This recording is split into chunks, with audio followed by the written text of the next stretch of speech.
Hello everybody, it's Marjorie. Look at me today. I'm all dressed up. Well, I'm just back for the wedding dress shop. You know, because my pal Fanny, you know Fanny for number 89? Well, she says to me, Marjorie, will you go and look at wedding dresses with me? Because, well, she says, you tell me honestly, you know, if I put something on and I look stupid, you'll tell me. And equally, if I put something on and I look nice, you'll tell me. I says, that's not a problem. Of course I'll go with you, Fanny, and fun you a wedding dress. And she says, right, Felix says he wants nothing but the best, so I'm going to go to a wee store, and it's all one-offs. It's all one-off wedding dresses. I says, they're one-offs. Oh, that'll be lovely. I bet they're dead expensive, Fanny. She says, yes, it's a, what did she call it? Horticulture. Right, they're all fancy frocks. They're all one-off designs. So off we go, Fanny and I, to Barbara's Bridal Boutique. So we walks in. It's lovely, and they've got big velvet curtains, and they've got nice sofas, and they've got a lovely big chaise longue. I says, that's nice. I could put my feet up in the wee chaise longue. Fanny, I could lie here while you try on the frocks, right? So Barbara, who runs the shop, she comes across and she says, hello, ladies. Now, what kind of skirt do you need? And I says, well, you didn't want anything too short, Fanny, you know, because, you know, we are women of a certain age. Something nice, something sophisticated, probably something quite straight up and down. You didn't want to look like a meringue at your age, you know, because, well, you look like a kind of a meringue past its sell-by date, wouldn't you? You didn't want that. And she says, and what about the neckline? And I says, well, you didn't want your boobs hanging out, Fanny, you know. Nobody wants to see your boobs. But lucky Felix actually wants to see your boobs. Well, that's another story. Anyway, so it says nothing too revealing. I can't be dealing with these brides that have got their boobs hanging out, and, you know, they turn too quick, and, you know, a bridesmaid gets knocked out and she ends up in A&E with a black hen because, you know, anyway, and she says, sleeves, what about sleeves? And I says, oh, you want sleeves? What about nice lace? Some nice lace sleeves. I mean, that's all the fashion, isn't it? And that'll no date. You didn't want a wedding dress that you're going to look back in, you know, and look back in 40 years and go, why did I choose that? And I says, you're lucky, Fanny, because you'll not be able to look back in 40 years. You'll be dead.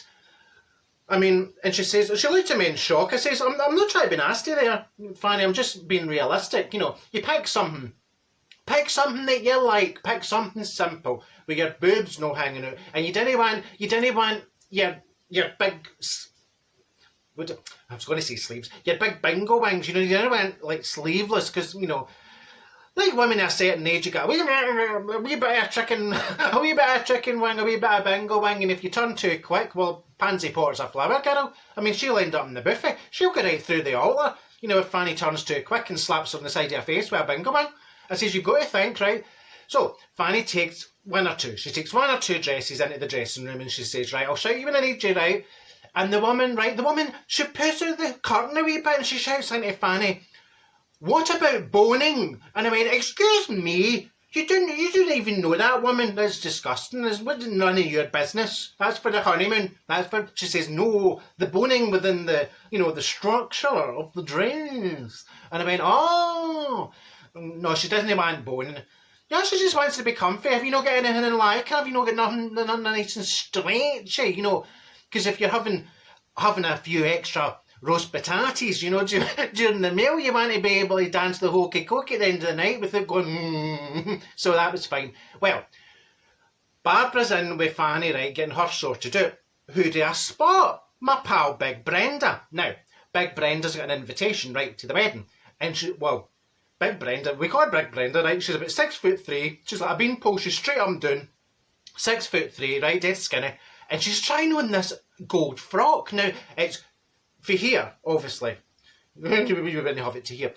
She's wearing this frock, and it's to the ground, and it's in gold. It's gold lame, right? Straight up and down gold lame. I says, Brenda, hen, I'm not being nasty. You can't wear that to Fanny's wedding. I mean, you look like Big Ben.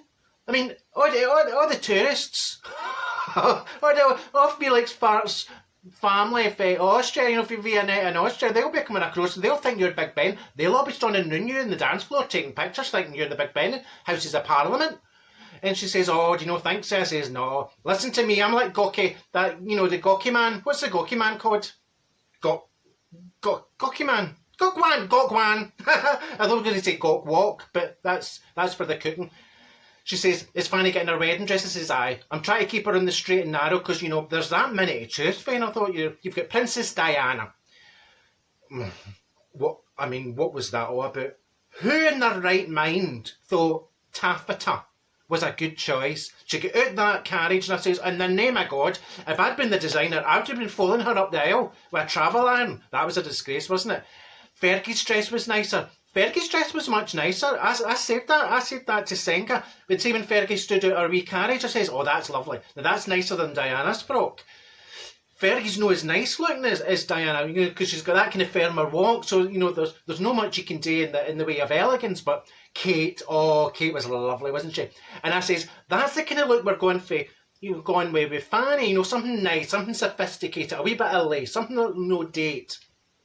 And then Barbara comes across to me and she says, what about a train? And I says, oh, no, it's all right, hen, I'm driving. We're parked in the multi-sided car park round the corner. And she says, no, but train. I says, oh, no, you didn't want Fanny falling out a train, you know, during the ceremony. We pansy Paula was sitting in the train, thinks she's on the 11:20 to Carlisle. And then Fanny comes out for the dressing room. Oh my goodness, she was a vision, an absolute vision. And I went, Fanny, that's it.